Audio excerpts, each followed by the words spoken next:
Bonjour, bienvenue à cette session. Alors avec Laurent, on va vous présenter un cas d'étude, un retour d'expérience sur la migration de Semios au sein du CNES. Donc, je suis le cofondateur et voilà, avec Laurent et une autre personne qui s'appelle Thomas Van Devel qui n'est pas avec nous. Alors, qu'est-ce que Semios permet de réaliser? C'est booster la qualité des documents techniques. Alors, je ne sais pas si vous êtes familier avec ce concept, mais vous voyez à gauche ce qui est voulu. Et ce qui est obtenu à droite, c'est en fait toute la problématique des systèmes complexes, que ce soit des satellites, des avions, des voitures, etc. L'idée, c'est que grâce à Semios, on va pouvoir détecter des anomalies, des ambiguïtés, des problèmes sémantiques, avec une technologie basée sur le traitement du langage naturel, donc c'est de l'IA, et détecter ces anomalies très tôt dans le cycle de vie du produit, pour les corriger, ce qui va permettre ensuite d'éviter des dérapages projets, des dérapages financiers ou des échecs techniques. On est compatible avec l'anglais, le français, l'allemand, et avec les principaux ALM du marché, comme Dors, DorsNG, JAMA ou Polarion. Le contexte du CNES, donc le CNES est un client depuis 2017, principalement ils étaient on-premise, et ils souhaitaient effectivement avoir une migration sur le cloud. Alors il faut voir que c'est un de nos clients historiques. Semios les aide beaucoup parce qu'on a la capacité d'analyser des milliers d'exigences avec 80 points de contrôle sur ces exigences. Lorsqu'on parle par exemple de dizaines de milliers d'exigences pour un satellite, si on est capable de faire 800 000 jusqu'à 1 million de contrôles sémantiques sur ces exigences, ce qui est humainement impossible à réaliser. Donc ils étaient très contents aussi de la haute fiabilité des résultats obtenus, très faux positifs. Très facile d'utilisation, donc les ingénieurs prennent en main facilement l'outil. Et donc, un point important, c'est l'incitation à challenger le métier. C'est-à-dire que lorsqu'il y a finalement des problèmes mal exprimés au niveau des exigences, ça signifie souvent qu'il y a des problèmes d'ingénierie sous-jacents. Et pourquoi passer du temps à travailler la sémantique des exigences et les réécrire, alors que finalement, ce qui est important, c'est regarder réellement les problèmes d'ingénierie, travailler sur le métier. Et en très fort alignement avec la terminologie du CNES et les standards de qualité qui sont en vigueur au sein du CNES. Et donc, ils souhaitaient s'ouvrir vers le cloud parce que pour plusieurs raisons, en fait, c'est les raisons que vous connaissez tous, c'était les délais de mise en place d'une nouvelle application, ça prend entre 6 et 8 mois, c'est lent. L'évolution des serveurs, donc quand vous n'êtes pas dans une infra type IaaS, rajouter un serveur, c'est compliqué dans les data centers. Voilà, et puis ça coûte aussi de l'argent, bien entendu. Les délais pour les montées en version, la MCO, et un goulot d'étranglement au niveau de la gestion des incidents. Les coûts internes non mutualisables aussi, parce que si vous avez un serveur dans un petit data center, pas nécessairement partagé par une autre, vous ne pouvez pas mutualiser les coûts. Donc tout ça les a fait réfléchir. Ils ont décidé de nous consulter pour savoir si on pouvait avoir Semios sur le cloud. Par chance, on connaissait 3DS, Outscale, depuis déjà beaucoup de temps. On travaillait avec 3DS et on était très confiants de la capacité de répondre à leurs problèmes. Donc, entre-temps, il y a une décision début 2022 de leur part d'écrire une PSSI conforme à la PSSI de l'État français. Et lorsqu'ils nous ont soumis toutes leurs exigences en cyber et qu'on a vérifié en fait que leurs exigences avec le RSSI, il y avait une complète conformité avec ce qu'Outscale proposait, en fait, c'est passé comme une lettre à la poste, littéralement. C'est-à-dire qu'il n'y a eu quasiment aucun effort pour qualifier Semios sur l'infra 3DS en fonction des prérogatives cyber du CNES. Il faut voir que Semios, en plus, ne stocke rien. Il ne stocke pas les données. Les données ne sont pas stockées, sauf le paramétrage. Donc pour eux, c'était une garantie, parce qu'on a quand même beaucoup de clients qui sont dans le domaine de la défense. On traite la défense, le transport, aussi la cybersécurité. Nous, on est capable d'analyser des documents de cybersécurité avec Semios. Et voilà, il y avait quand même des prérogatives un petit peu dures. Et bon, voilà, 3DS Outscale, c'est 3DS. Donc, les piliers qu'on a vus ce matin, c'était super important pour eux. Alors, Semios est l'éditeur logiciel. Et le co-actionnaire de Semios, c'est la société Webinage via leur holding qui s'appelle Agilite. Et Webinage est une société représentée ici par Laurent. Et donc, je vais laisser Laurent vous expliquer ce que fait Webinage et comment ils sont intervenus.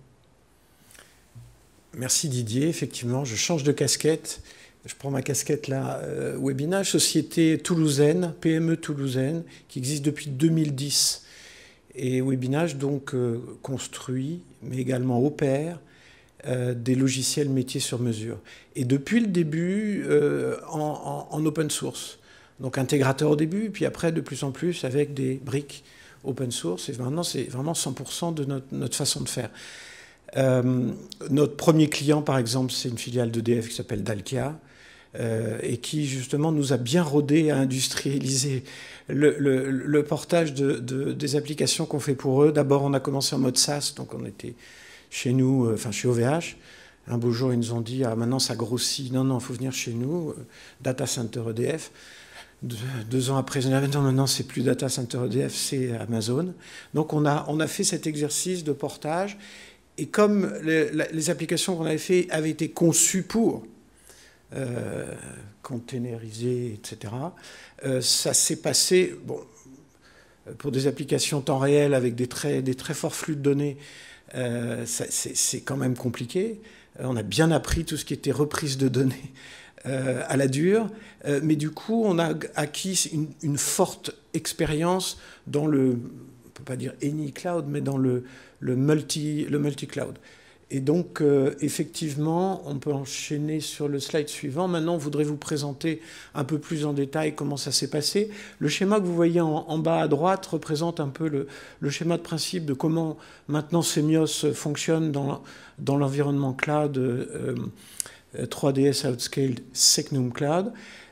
Évidemment, la base, c'est d'avoir une application qui est prévue pour... qui remplit un certain nombre de conditions. Et il y a eu un travail initial d'adaptation de l'application pour qu'ensuite le portage se passe bien. Donc il y a eu une phase d'audit, une phase d'analyse. Les fondamentaux étaient bons, notamment ce qu'a décrit Didier. Donc il y a eu cette phase de préparation, et franchement, qui a été un gage de succès. Voilà, donc je vais vous décrire les étapes du projet. Validation technique de Semios, voilà, sur le cloud public d'Outscale. Donc c'était la première étape concrète qui s'est passée en quelques semaines, bon, du premier coup. Peut-être les délais ont pu être, je dis en toute amitié, des fois, avoir la bonne réponse du support quand il le fallait. La contractualisation ensuite avec 3DS, qui s'est fait extrêmement rapidement. Et alors là, c'était la grande surprise. On est venu présenter les éléments contractualisés, validés à la DSI du CNES, et c'est passé comme une lettre à la poste. J'y reviendrai après. Et donc, en 2 mois de temps, on pouvait créer et tester l'environnement, le VPC spécial CNES, dans l'environnement 3DS Outscale. Ça a donc été du premier moment à la fin du projet 3 mois, je dirais. Mais vraiment, ça s'est passé en douceur. Alors, les leçons de la chose, les enseignements de cette transition, donc cette très grande facilité de la transition, parce qu'encore une fois, on avait bien préparé les choses.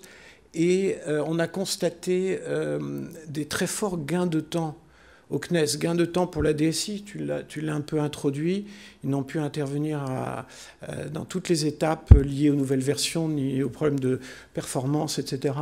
Mais également pour le référent métier du CNES qui n'avait plus à faire l'intermédiaire entre l'éditeur Semios et la DSI du CNES dans un très grand temps opérationnel. On a aussi constaté un très fort gain de performance pour les utilisateurs. Il y avait des goulots d'étranglement de performance liés au réseau interne, mais pour les raisons qu'on a déjà citées. Et du coup, en plus, c'est un vrai bénéfice utilisateur. Et puis finalement, on a pu offrir aussi des services additionnels. J'en cite un. C'est la possibilité de créer de façon automatique un environnement temporaire pour l'arrivée d'une nouvelle version sur lequel le client pouvait valider, tester très rapidement et instantanément ensuite basculer en production. Et donc cette capacité à pouvoir valider très simplement les nouvelles versions sur la durée que souhaite le client, ça a été vraiment un service service additionnel très, très, très bénéfique. Oui, un point notable, ça s'est bien passé aussi parce que le CNES était complètement mature sur le sujet de 3D de Secnum Club. Autrement dit, on n'a pas eu à pousser. Il était déjà convaincu que le niveau de sécurité serait au moins équivalent. Et alors qu'on le constate avec Semios, sur d'autres clients, il y a encore un travail énorme, je dirais culturel, à faire pour convaincre que si je sors tout ça de mes serveurs à moi, ça va être au moins aussi sécure. Et en plus, s'abstraire de l'idée qu'on va faire soi-même les tests, hein, les 200 tests, et de faire confiance à cette ère de confiance. Donc là, au CNES, ça s'est très très bien passé parce qu'il y avait vu tout chemin de fait. Si ça n'avait pas été le cas, ça aurait été de fait beaucoup plus long. Donc on va conclure, parce qu'on atteint les 10 minutes. Donc en fait, les bons ingrédients du succès ici, c'est vous avez un logiciel Semios qui est déjà utilisé par différents clients dans le domaine de la défense, dans le domaine médical, etc., donc avec beaucoup d'exigences, qui était quand même un logiciel avec un petit peu legacy en quelque sorte, que la société Webinage a modernisé pour le rendre cloud compatible. On avait aussi le second ingrédient du succès, c'était la relation, la proximité avec Outscale, et donc le support qu'ils nous ont fourni pour effectivement porter la solution, et un client qui était relativement ouvert. Et donc tout ça, ça a créé en fait les bonnes conditions pour avoir une migration qui s'est effectuée relativement simplement. Malgré tout, comme disait Laurent, ce n'est pas tout le temps simple avec tous nos clients, mais aujourd'hui, on voit une forte augmentation de la demande pour les services Secnum Cloud. Donc, c'est sur les 3 piliers, souveraineté, sécurité et responsabilité, et aussi l'offre industrielle. Et aujourd'hui, on peut dire que Webinage a acquis une expertise très très importante sur le 3DS Outscale, ce qui nous permet d'envisager même au-delà de Semios, d'avoir effectivement des offres pour d'autres solutions. Donc moderniser la solution, la containeriser, etc., et la porter sur le cloud et la rendre SaaS compatible. Donc voilà, on est très content de notre relation. Et un dernier point important, c'est l'SPIAS, c'est-à-dire qu'on peut scaler en fonction des besoins des clients. Semios était très rapide déjà, mais là, du moins là maintenant, ça n'a plus rien à voir. On gagne des facteurs 10, 100 000 en fait sur les exigences. Et quand vous avez 10 000, 30 000 exigences à analyser avec 80 points de contrôle dans la version de base, vous imaginez que voilà, si vous passez même de 10 minutes à 1 seconde, le client a les yeux qui brillent et ils sont très très contents, quoi. Voilà, merci.